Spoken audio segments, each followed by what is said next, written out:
It's now time for the Ray Longo Minute. I want you to punch a hole in his fucking chest. That's what I want. The Ray Longo Minute. Starring Ray Longo. The John Anik and Kenny Florian podcast.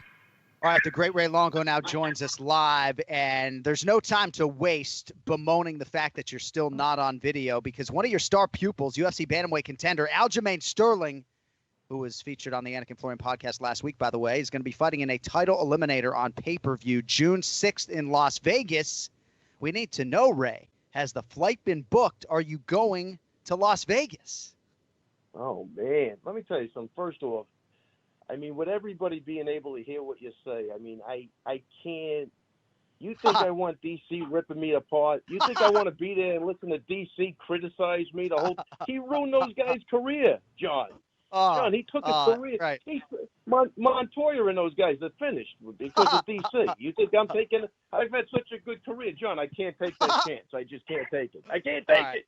All right, so I guess, I mean, you just have Aljo take it up with DC. But, hey, man, that's a huge fight. All kidding aside, Aljamain Sterling and Cory Sandhagen, this is a huge fight, a true title eliminator at 135 pounds. And if that belt is vacant right now, and all indications are that it is, this is a huge fight, Ray.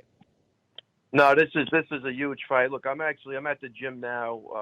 We did a UFC thing today, so Aljo looked great. He's on point. He's got another hard session tonight. This is really, this is a great fight. I mean, Sandhagen is tough. We know he's good. He's on the roll. Aljo is, he's the funk master for a reason. And I tell you what, man, I'm excited for the fight. I in all seriousness, though, I don't think I'm going to make the fight, which sucks.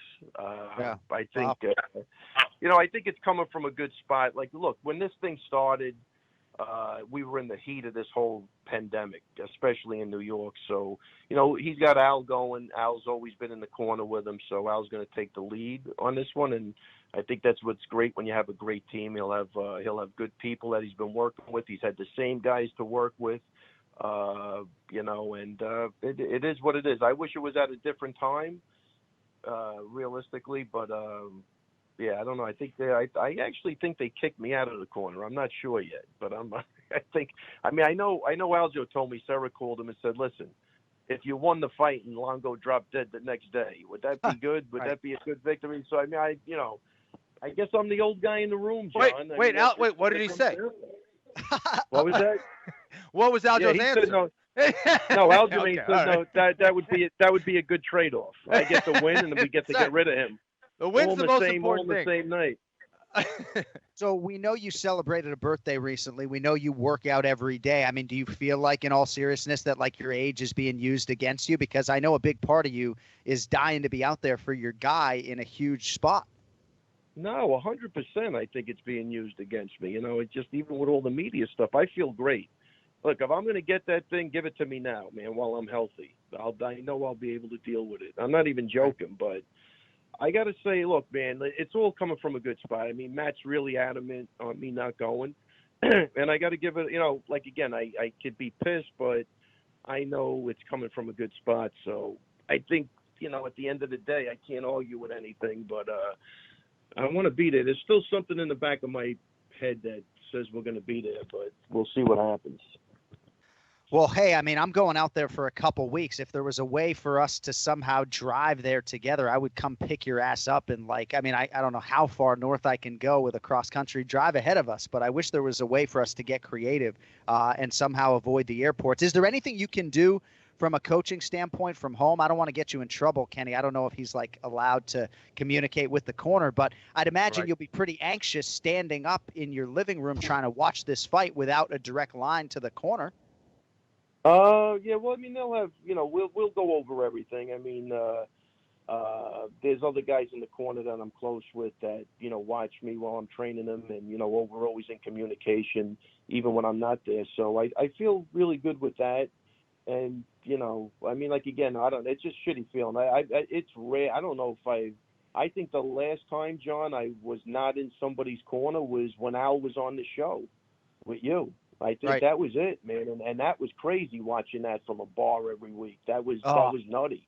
It's not a good feeling. I'm not gonna. It's not a.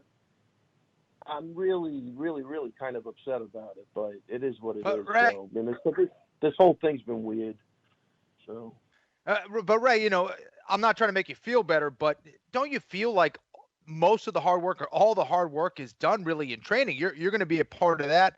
You kind of set them up for success, get all the training sessions in, during those 15 minutes, it's the work really is done for the most part, right? No, there's no question about it, Kenny. That's 100% true. Aljo's going to do what he's going to do. I mean, that's really what it comes down to. I mean, the corner, unless things go south and you got to get a guy back on track, I mean, he knows what to do. He's been looking great in sparring. We got him a really good look for this fight. So I'm really happy with everything I've seen, and it's going to suck not being there. It really is. Just more for, because it's more for moral support. You know what I mean? It's something that's been, we've had success with. And, but, it's time for everybody to step up. We have a great team. And I think, look, I'm not going to be around forever anyway. So I'm happy with the guys he's got in his corner, and they've all been working together. And for this fight, they probably even know him better than I know him. So, but he's been looking great. And again, we worked out this morning. And it is what it is, man. I don't know. I'm really torn on this. It really does suck. I don't even know what to say, to be honest with you. No, it's hard, and I appreciate you being candid about it. I feel like it's also interesting because he could be fighting for the belt in September on Fight Island, and then, right, if he was fighting for the belt, would you go, right? I mean, it's a very, very difficult thing when it comes to the high stakes fights, because I do believe, Ray, if he's fighting for the belt 3-4 months from now, you're not going to take no for an answer. You're going to be in that corner. Oh, again, this thing is very, very strange because it is. New York is still different. I mean, Now the numbers are going down. So I think even by the time by July, I'm getting on an airplane. I'll just be. We have the tools now to know what to do and what not to do.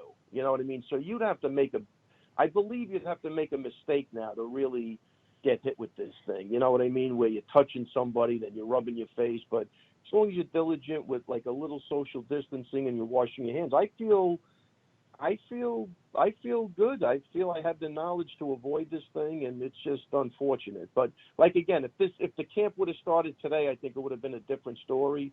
But at the time the camp started, we had to make arrangements as if, me and Matt weren't going to be there. So, it is what it is.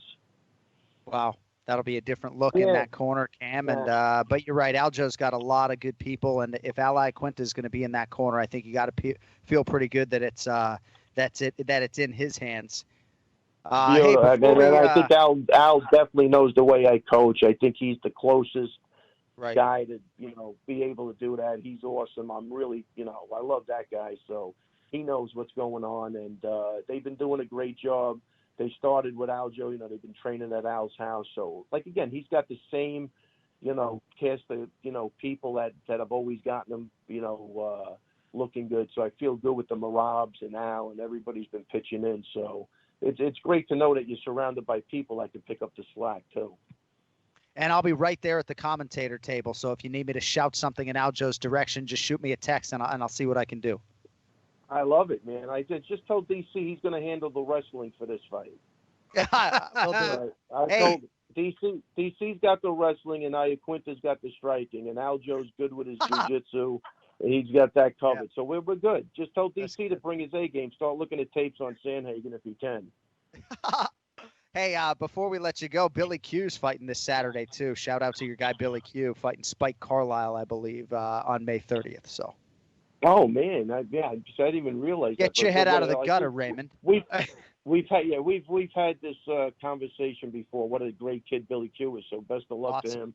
And I think Fravola's with him down in Florida right now too. And Matt's got a fight coming up June 20th, I think. So they're going to start booking again. So I think by July I'm ready to roll. All right, my man. Well, we wish you a safe and healthy week. All the best to Aljo. We'll talk to you next Monday, which is obviously the pay-per-view week, and we'll go a little bit more in-depth on Sandhagen and Sterling at that point in time, buddy. We'll talk to you next Monday, okay? All right, guys. Listen, man, enjoy the rest of the weekend, man. Enjoy the Memorial Day.